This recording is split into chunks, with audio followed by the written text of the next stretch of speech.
Hvernig verður barátta eins manns við kerfið að frásögnum samband föður og dóttur?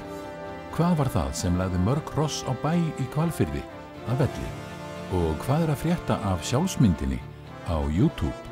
Ég heiti Ásgrímur Sverrisson og þetta skýrsla frá Skjaldborg, hátíð íslenskra heimildamynda 2025.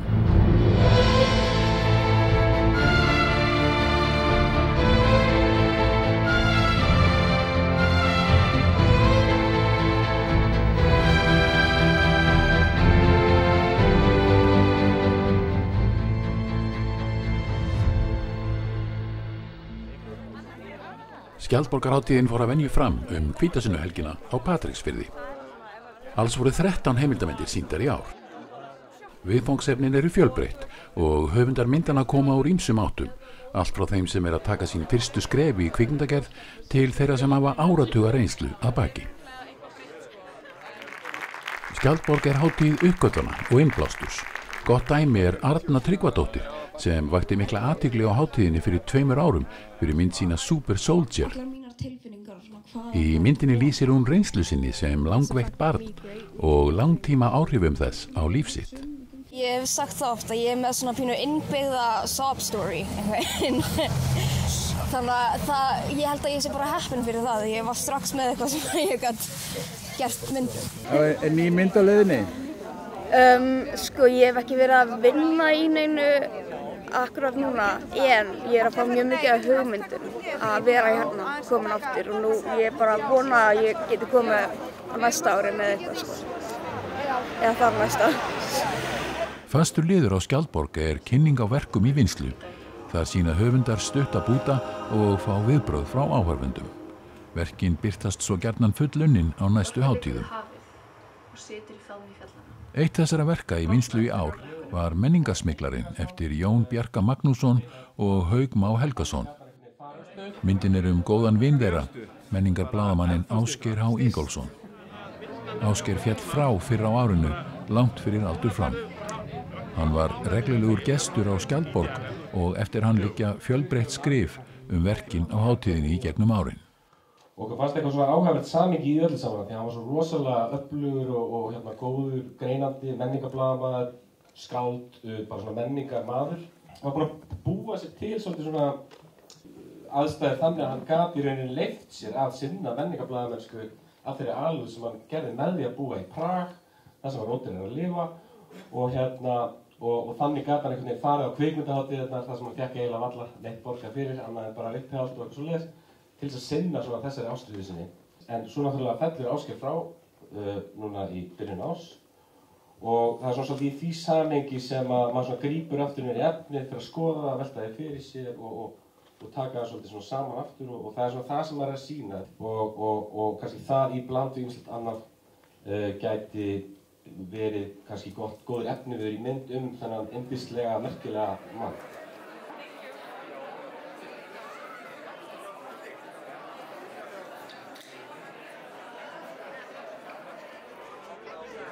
Margar fínar myndir voru á hátíðinni í ár, en hér 4 sem stóðu upp úr. Ósigraður eftir Jónu Grétu Hilmarsdóttur fjallar Hilmar Pál Jóhannesson, föður leikstjórans og áralanga baráttu hans við Reykjavíkurborg lóð í Gufunesi. Þetta á ytra byrði frásögn af baráttu eins manns við kerfið. Ég væri freka til að geta átt lífið, en ef ég geti keyrt yfir borgarstjóra, þá myndi ég gera það. En hið innra dóttur sem freistar þess að nálgast föður sinn og bæta samband þeirra. Heldurðu muni gefast upp einhvern tímann eða? Nei. Það snýst prinsip. Þú sem dóttir þín náttúrulega líka óþjálfandi að heyra þetta, en ég skil þetta. Og ég skil þessa miklu reiði og þessa, þú veist, að því þú ætlar ekki að tapa þessu máli. Ég tapaði aldrei. Það kemur, en það mikið búið að reyna til að fá okkur til að og mikið búið að skemma fyrir okkur. Mér langaði smá kannski að vissu leyti að nálgast pabba minn aftur, en við vorum ekki búin að vera í neinum samskiptum í smá tíma.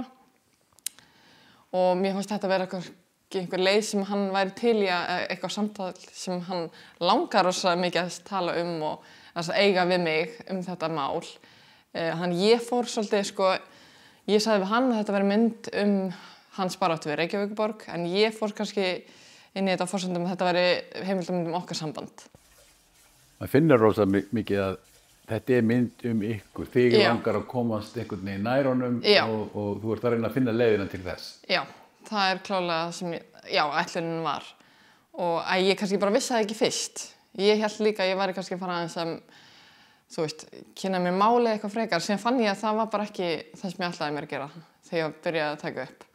Ég hafði miklu meira áhuga á einhvern veginn að kynnast líka bara, þú veist, betur af hverju hann hagar sér eins og hann hagar sér kannski meira heldur en, þú veist, og þá ekki út af málinu heldur bara svona að reyna að skilja hann betur. Og þá einmitt fannst mér líka, þú veist, að því ég hef náttúrulega ákveðnar skoðanir á honum og hann mér sem alveg, og við erum bæði sko mjög lík en samt svona mjög ólík. Bæði ótrúlega þrjósk og svona ákveðin og höfum okkar skoðanir. Þú sagðir í Q&A-inu að myndavélin hefði hjálpað þér til þess að spyrja hann alls konar spurningar sem þú hefur kannski annars ekkert gert. Já, án efa. Ég hefði aldrei einhvern veginn þorað að spyrja hann út í okkar samband held ég. Ég á það alveg til á augrunum einmitt þegar við hittumst af því að mér veist stundum hann safna svona jámönnum í kringu sig og ég ekki einn þeirra. En þetta svona, ég þorði að segja það sem ég langaði að segja oft, einhvern veginn að því að það var þessi myndavél fyrir fram á mig og ég einhvern veginn, þetta var ekki bara ég heldur, var þetta fyrir verkefnið. En hvernig finnst þið samband okkar vera? Mín og þitt? Já. Ég er bara að klúra því svolítið líka, sko. Hvernig þá? Þetta á teipi. Ég bjóst ekki við því að ég myndi þora að spyrja bara hvernig finnst þið sambandi okkar vera. Og það kom mér eiginlega bara sjálfur á óvart þegar ég var í bílnum, en ég held að ég vissi að væri eitthvað djús í þarna og þetta var líka tækifæri fyrir mig og hann aðeins að ná betur saman. Myndin hlaut skjölduna, dómnefndarverðlaunin fyrir bestu stuttu heimildamyndina.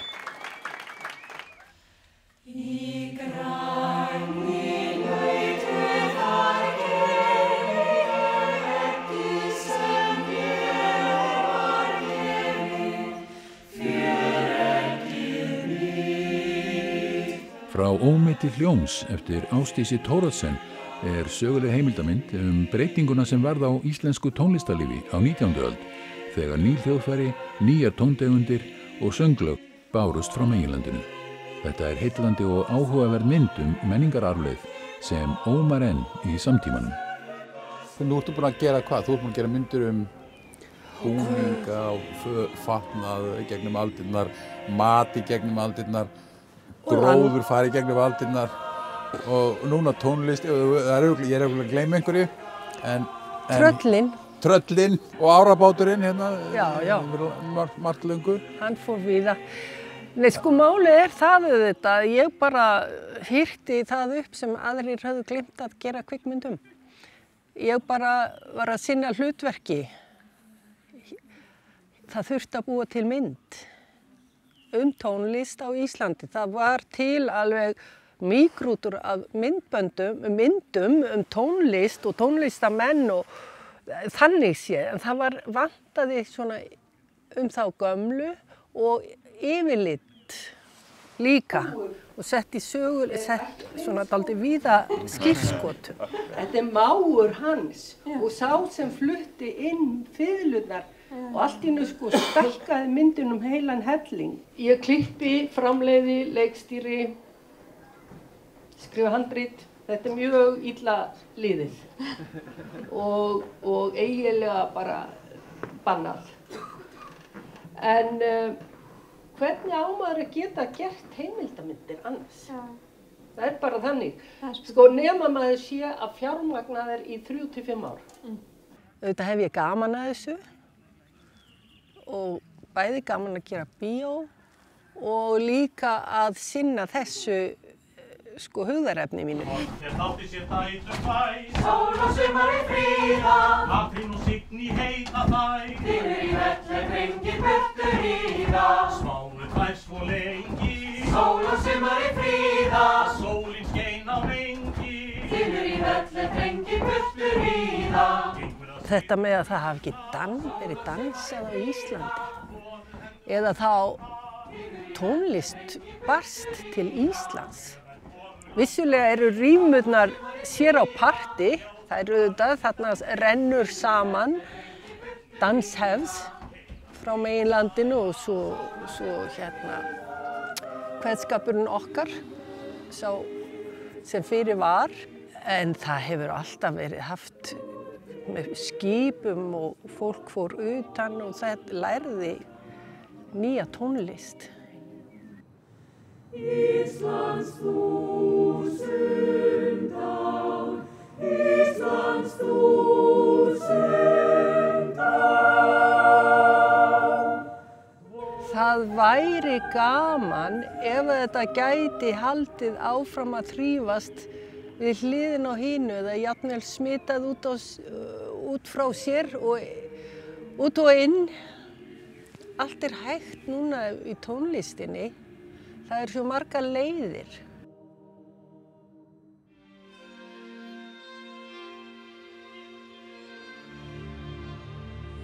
Bóndinn og versmiðjan eftir Hrafnhildi Gunnarsdóttur og Barða Guðmundsson segir af hrossabónda í Hvalfirði sem horfir upp á hesta sína veikjast einn af öðrum.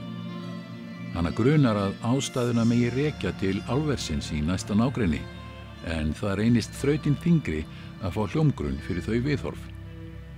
Þetta áleitin og tilfinningahlaðin frásögn baráttu einstaklings gegn ofureflinu, hvort heldur sem það birtist í tregðu stjórnvalda til að bregðast við, eða aðdróttunum að bóndinn beri sjálf ábyrgðina á veikindum hrossana. Það nú bara þannig að það trúir mér enginn af þeim sem ætti að trúa mér. Svo eins og við vitum náttúrulega þá búið að ákveða það að þetta sé mér að kenna, þessi veikindi. Við Ragnheiður erum systrabörn, en ég hafði nú ekki verið í miklu sambandi við hana. Ég viss hennar baráttu, en ekki, við erum ekki það náin að ég vissi allt þetta stríð og þetta basl sem hún hafði lent í. Þetta var líka málefni sem nálægt hjartanu. Ég átti nú hesta sem stelpa og ung kona og þegar ég fór að lesa hvað var í gangi þarna uppfrá, þá fannst mér þetta algjörlega greip mig. Og mér fannst þetta mikilvægt. Þetta mikilvægt að fjalla þessa rosalegu mengun sem þarna í Hvalfirði og kemur frá Grundartanga. Fólk vill helst ekki tala þetta. Nú þessi kona sem þú náttúrulega hefur þekkt lengi. Hún að berjast fyrir málstað sem þið styðjið líka, eða þið finnið til með henni. Hvað með þessa fjarlægð sem kvikmyndagerðarmaðurinn þarf að hafa á viðfangsefni? Þvældist það aldrei fyrir ykkur? Eftir að þessi vísindamenn sem unnu þarna að rannsóknum í 3 ár komu með mjög sannfærandi rök fyrir því að þessi sjúkdómur væri vegna flúors, þá ég eiginlega trúði á þá. Það eiginlega hvert skipti sem tekur upp eitthvað málefni að maður að einhverju leyti held ég missi alltaf hlutleysi. En mér hefur alltaf fundist hennar málflutningur vera mjög málefnalegur. Maður sér svona bara óréttlætið og auðvitað sáum við líka strax að þetta varð að vera einhvers konar, hún varð að leiða myndina. Við vorum að fylgjast með henni og hennar baráttu. En við allavega reyndum svona, við bara fjölluðum þetta mál eins og þetta sneri við henni og við erum ekkert að reyna að gera einhverja aðra mynd. Við erum stolt af því að vera umhverfisfyrirtæki ársins 2022. Gleðilega hátíð, Norðurál.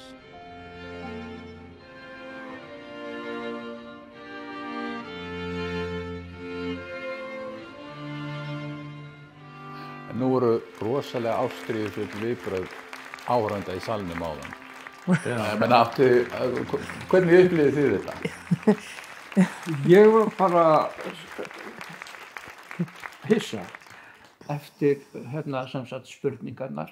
Þá sé ég allir standa upp og sumir bara æpa eða ég veit ekki hvað. Og ég bara, veitu hvað að gerast? Og ég veit alveg að við munum fá andstæðinga líka. Fólk sem verður óánægt og ég meina, auðvitað það ábyrgðarhlutverk að setja svona fram. Einarinn í ár hlýtur myndin Bóndinn og verksmiðjan. Í leikstjórn Barða Gunnsonar og Hrafnberg Gunnlaugsdóttur.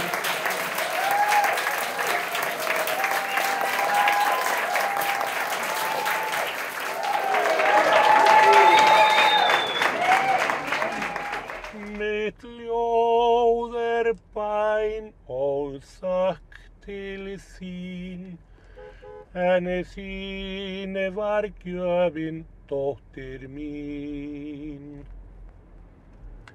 Þetta var svona, Vá, þetta er þótt, fallegt. já, þótt svona frekar Ég er bara ótrúlega fallegt. Í Paradís amatörsins hefur Janus Bragi Jakobsson valið 4 menn sem eiga það sameiginlegt að hafa myndað líf sitt árabil og birt jafnóðum á YouTube. Þetta eru bæði eins konar sjálfsportrett en einnig sjálfsmyndarleit. The reason why I'm so interesting is because of who I am. I don't think you understand who I am, and that's okay. Einn myndar fjölskyldu sína á ýmiss konar samfundum. Annar syngur óperuaríur af hjartans list. Sá þriðji leitar að ástinni. Komnir til Tenerife. En sá fjórði að sjálfu sér.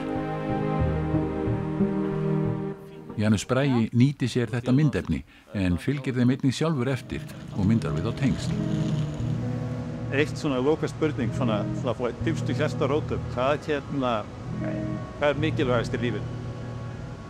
Mér finnst eiginlega mikilvægast að fjölskyldunni og mér líður vel.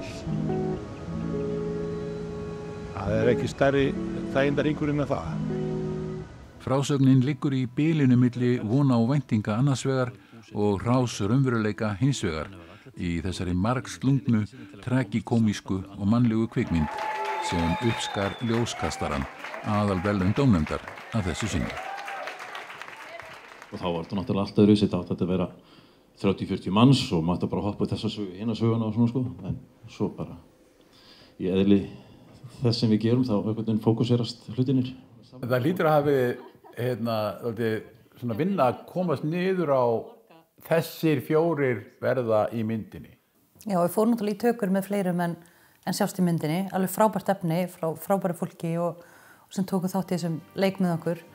Og svo er það bara einhvern veginn þegar maður gerir listaverka þá er maður að reyna að finna eitthvað sem að tengist og miðlast áfram og endum þarna og vorum með konur líka í þessu en svo bara einhvern veginn föttum við það ekstra, þetta er bara kallamynd. Það gerist einhvern veginn að mér langaði alltaf að þetta væri bara alveg allt þetta efni sem ég hef búin að vera að sanka að mér bara þessar fermingar og þessar jarðarferðir og þessi jól og allt út allt. En svo í því öllum samtölum sem maður á við annað kvikmyndagerðar fólk eða bara annað fólk að þá er alltaf byrjuð og hvað, hvað er þú veist, íslenskan kultúr og hvernig þau mynda en það er bara ekki nóg sko þegar maður einhvern veginn fer að vinna sjálfa myndina þá þarf alltaf eitthvað að kjarna þetta betur og svo endar þetta svolítið á því að þegar ég sest loksins með Kristínu Lóðnfjörð klipparum niður að þá er eiginlega orðið svolítið já, ok, 4 karlmenn þetta er svolítið karllæg hegðun að vera mynda líf sitt og svo vilja sýna það öðrum. Ég heiti Karl Emil Karlsson, ég er 25 ára, ég er bara mjög blankur, ég skulda pening, ég er heimilislaus, ég var atvinnulaus, alltaf bátum í lífinu. Og ég hugsaði með mér ætli ég kaupi bara miða til Asíu á kreditkortinu mínu. Ég er að fara að Asíu til 2 daga og markmiðið er að reyna að kynna sjálfa mér og að vera YouTuberi. Þannig að þetta er fyrst YouTube-myndbandið.